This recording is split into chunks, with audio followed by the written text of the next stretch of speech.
And those who do not have it cannot help but either be jealous of it or angry at you for not extending it. And so this is where accountability comes in. Each one of you is accountable for not withholding the good news, not withholding the freedom that you feel it's your birthright to be experiencing to others.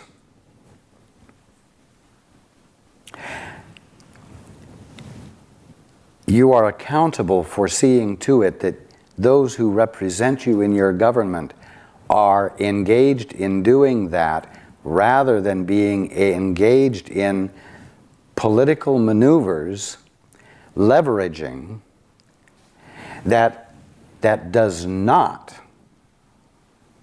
increase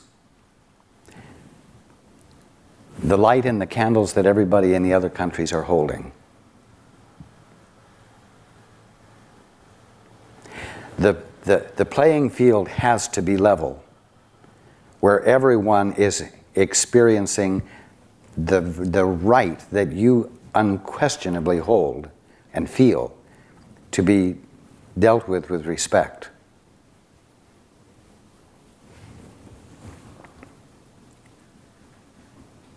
And if everyone isn't working to level that playing field, then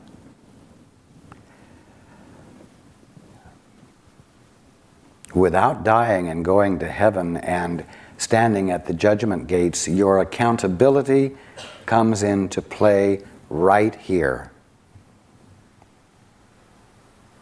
Love one another.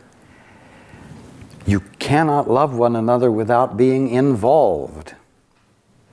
And being involved is messy until you work out your differences. And you must work them out. And you must work them out on the basis that peace is everyone's right. Integrity is inviolable in everybody. Respect is due everybody.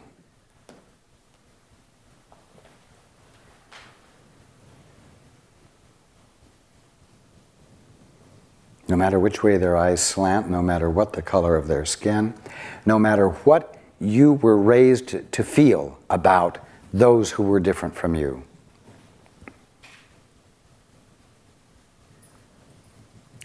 And none of you can afford to indulge in self-righteousness by saying, well, what can you expect? They're barbarians.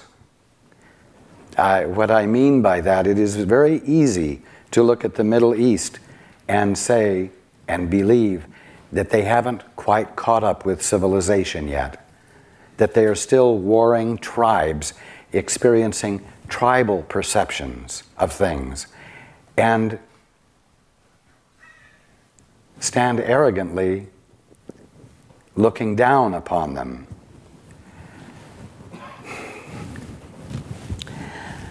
Everybody becomes easily ungrounded. You know what?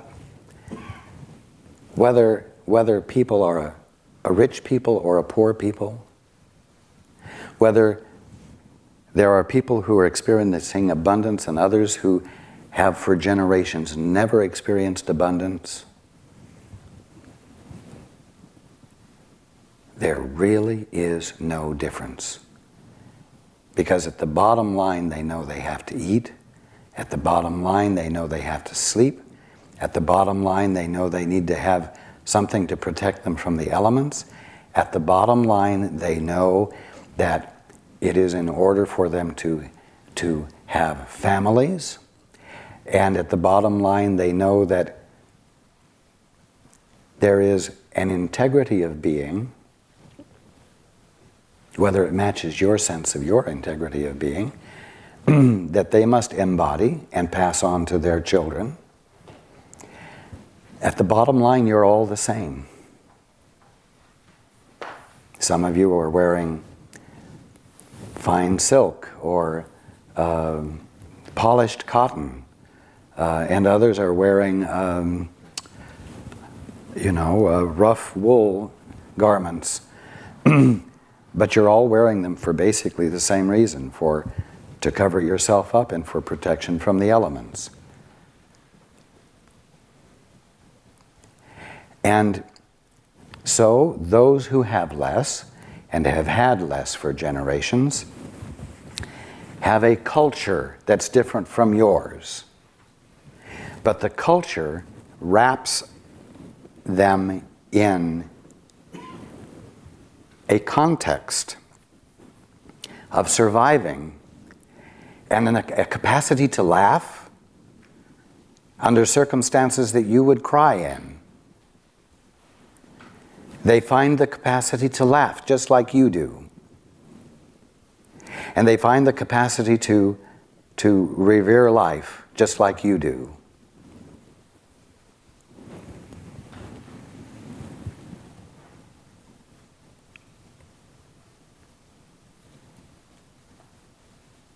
All of you have everything in common when it comes down to the bottom line.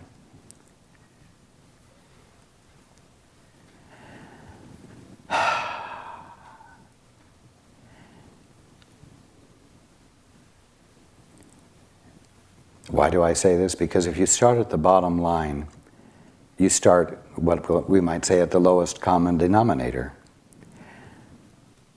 The point at which you all have something in common. And although all of you globally experience and feel about those bottom line factors in different cultural contexts, if you start there, you all have a groundwork for communicating with each other that you all can understand.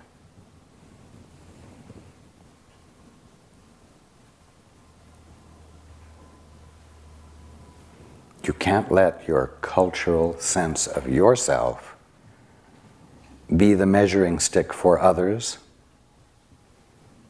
to say whether they're up to par or not.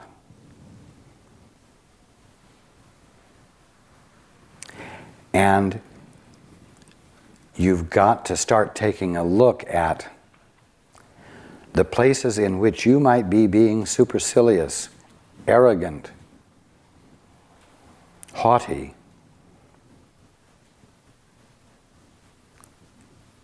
relative to others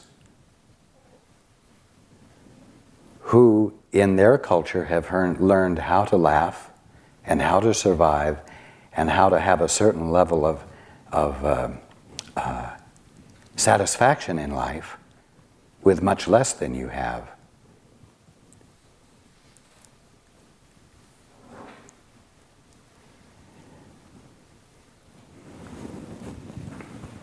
Of course, if the playing field becomes level, you no longer have leverage for manipulation. And so everyone has to be willing to let go of manipulation as a tool for relating. Mind you, those who have less, and we don't have to speak nationally here, we can discuss right here within your own company, your own country. Those who have less, consistently on an ongoing basis, have learned how to leverage as well as the ones who have more. And so in their inadequacy, they have learned how to leverage the welfare system. They have learned how to leverage social services. And the degree to which they learn how to skillfully leverage it, they are proud of. They're proud of the way they have found a way to laugh and feel good about themselves in their inadequacy. And in fact, some will fight for the right to remain there rather than come back into what is perceived to be the mainstream. So you see, leveraging isn't something that is only done by those who have more. Those who have less see the leverage coming, and they are ready to say, okay, but only if this and that and the other thing, and they leverage their good out of the leveraging that's coming toward them. You see, this has to stop if we're going to have harmony, and if we're going to have unity. Okay? The point is that none of this can happen without involvement, and none of it can happen without the parties involved being willing to look at the part they're playing in creating the problems that feed their economy. And I'll stop right there. Who has the microphone? Yes. Raj, I had such a wonderful day yesterday, but toward the end of it, when Hamilton asked his question, I realized that earlier in the day you had said, if you can't be real with me and with us, then you're not showing your true self, more or less. I think that's in context. And because what happened when Hamilton started asking you a question was my perception that there was attack. And I started to allow myself to get caught up in perceiving you being attacked. And then when I saw your strength, I was able to set myself aside and see there was a dialogue going on between you. And all of a sudden, I was able to see this whole event that's happened since September 11th, because I have noticed that there was something about me seeing bin Laden on TV, and this man that stands in such a regal way and has such a beauty about him and speaks in such a soft way, and these horrible words come out. And I knew that there's something in me that said I wasn't seeing the truth about him. And so as yesterday evening when I went home, instead of thinking, starting off the evening by you had said, think about what's going on here, I went home, I turned on the TV to CNN, and I called a Chinese place and had $30 worth of Chinese food and stuffed myself for the rest of the night. But it's like to stuff everything away. And then, I woke up this morning and I realized that I can't bear witness to anyone else if I can't be real and bear witness to myself. And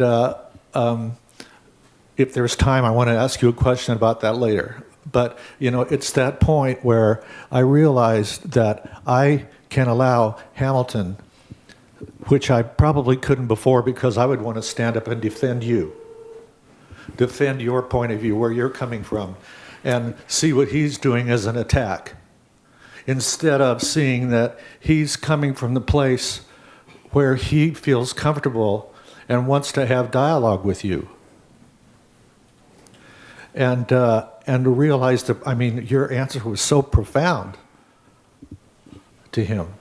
And then realizing whether he got it or not, is that I got it. It was profound for me. And that I could allow Hamilton to be his holy self in the midst of whatever dialogue is going on. And that it was real. It was like when I saw the planes go into the towers, and there was this part of me that's going, this isn't real. I don't know, maybe a lot of us did it. This is a movie. Even when they showed him clearing it up for weeks afterwards, this is not real. The Pentagon's blown up. It's not real. And, and then I could say like Dorothy, well, there's no death anyway. In fact, I had these horrible thoughts that there's a bunch of people that don't care whether they kill all of us or not. So there's no death. Let's just kill them all. Let's go drop an atomic bomb on them, and then we don't have to worry about them anymore. I mean, I had those thoughts. I've never had those kind of thoughts before. And then there was something about you and Hamilton talking last night that really cleared that up. I can look at this whole thing in a new light. I really want to thank both of you for that. And then that realization that I have to be real. If I'm not real, if I can't be down to earth with you, when you've given me your best, and then seeing that when you and he are talking together, that you're from your center, and that's all you come from all the time. Yes. That's where you come from all the time. There's no way you cannot be that way. And and me and myself, my limited perception now doesn't have the slightest inkling what that is. But you have it available to you. Absolutely. I'm realizing that more and more. But then there's that conflict. If I'm not real, if I don't acknowledge, like the Song of Prayer, it says, don't entreat, but ask for to receive what is already given and accept what is already here. And I realize that okay, I'm willing to ask to receive the truth because that's what is already given, but that haven't been willing to accept what's here. And that's this duality, that I'm trying to live. And in order for me to get past that is to acknowledge myself not being real with you or real with anyone here.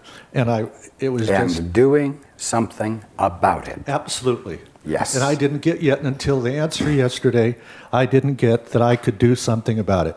And there was something in your exchange when I was with Hamilton that I was able to realize, wow, I can set aside and be an observer of something going on that's not real. Your communication with him was real. And yet there was something that was going back and forth that was not real. It's really powerful time. Thank you. Thank you.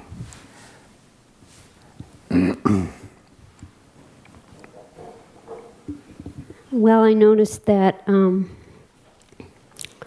for me, when America bombed, I was horrified because, as usual, I already figured I knew what God needed to do and didn't bother to check in my own mind, and thought that just couldn't be the right thing to do. And once more it brought home to me that I need to stop and stay centered, and I need to keep asking because I don't know. I don't know ahead of time what's right. And I'm always walking around well, you know me, so sure that it has to be my way. And, so that was so good for me. Thank you. You're welcome. We will take a break. Okay. Now you can ask questions about anything you want.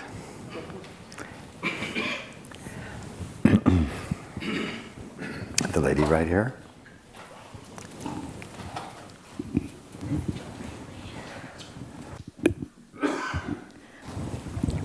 Yes, I'm trying to experience cleansing of energy of people before me. And what I mean by that is I've come across people that are having a clumsy day or an imbalance of their own, and cleaning the area physically and realizing that it affects me or it's being transferred to me. So I'm I'm learning about energy cleansing, and I'm trying to figure out the best way to go about entering a room without absorbing. You're never going to arrive at a point where you won't be sensitive.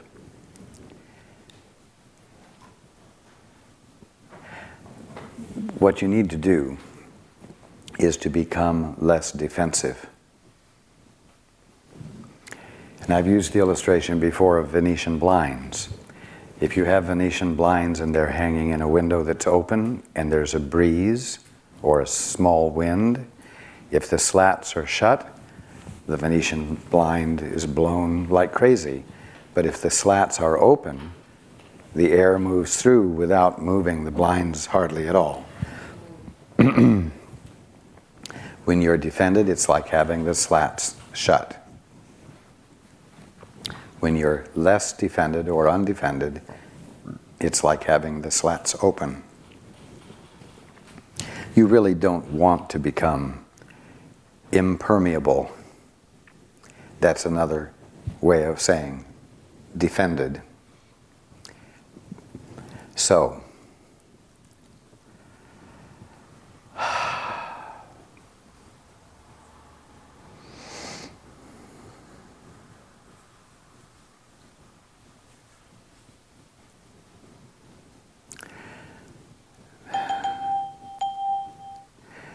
don't be afraid of your brothers or sisters' energy.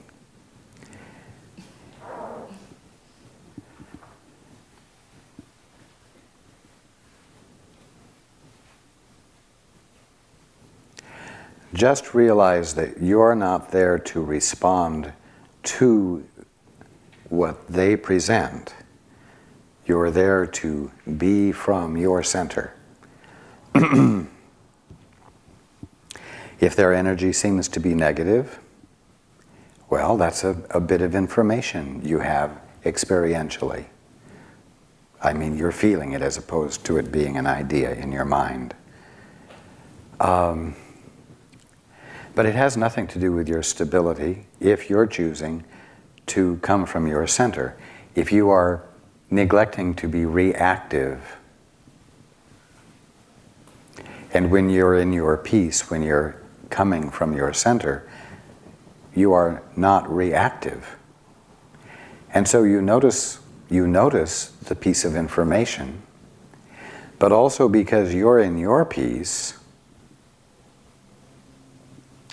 your energy is present.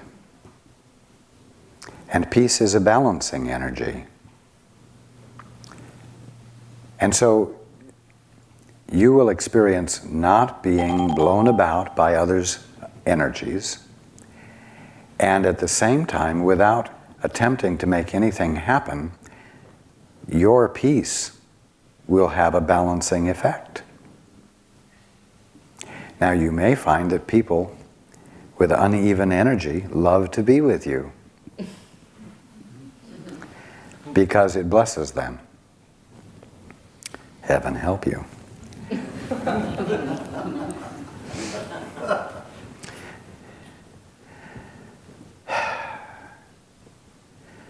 But that's the way it is. The more balanced you become, the more in your peace you are able to stay, the more attractive you will be. Because you're making a gift without even trying. And because the gift is being made without your having an agenda for someone else to be peaceful, it's easier for other people to be around you because it feels safe and they can let go. So you have a gift to make. Don't attempt to close down the gift by becoming defended against other people's energies, and don't be afraid of their unevenness.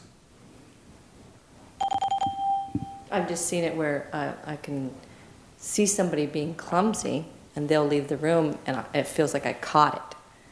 You know what I mean? Because I've dropped things or became clumsy myself. And it happened more and more over this last 2 weeks than any other time. Or I've been awake enough to notice it. Let's put it that way.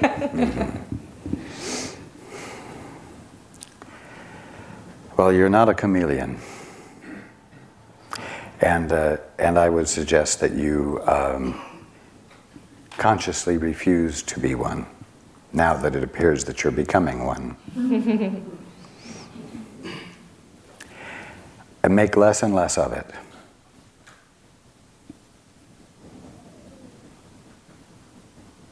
Thank you.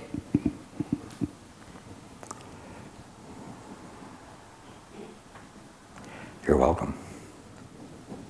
Okay, hands. The gentleman right here.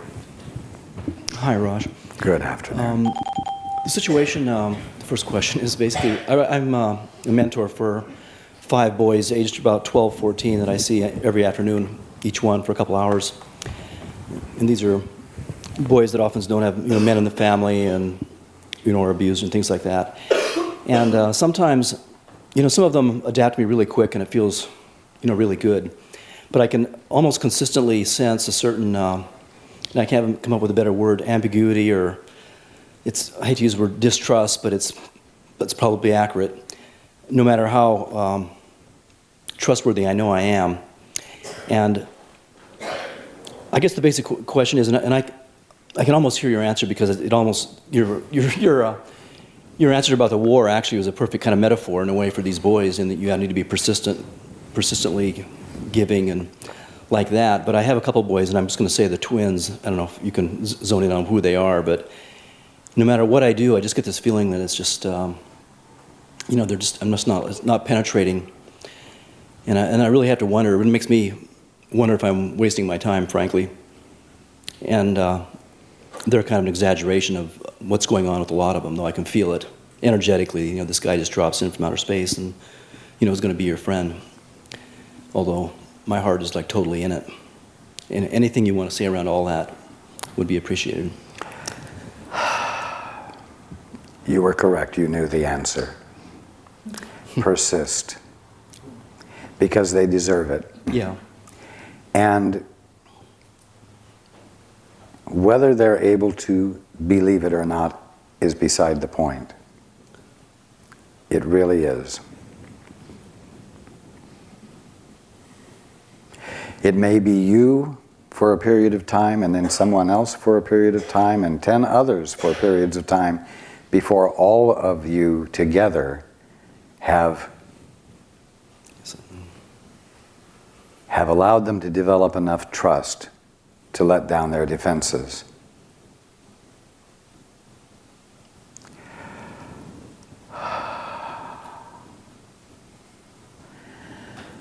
I could say the same thing about myself.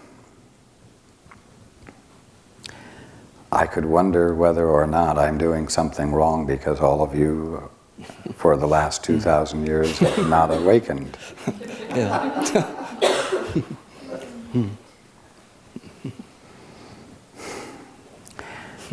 Don't take the bait when that suggestion comes to you, and continue to be the presence of love, just because. Then I can just a little bit more about this, is that I have pretty strong feelings about this field of interest, and I'm very strongly tempted to pursue it in the sense of maybe writing grants and maybe even getting other men involved and organizing more so more boys can benefit. But my ego is kind of right behind there saying, well, maybe you're just doing it to be somebody. I mean, you're just, by this doubt. I'm just wondering, should I persist? Should I go with it? Absolutely. Yeah. Okay. Yes. Thanks. You are welcome. Okay. Hands. The lady right here. Hello, Raj. Good afternoon. I have a business that has developed over the years from a very heart-centered place in me. I'd never expected to be doing what I'm doing. And it is evolving constantly, and it helps me to evolve too. And I was put in the position a couple of months ago of having to make a decision as to whether or not I wanted to move my practice and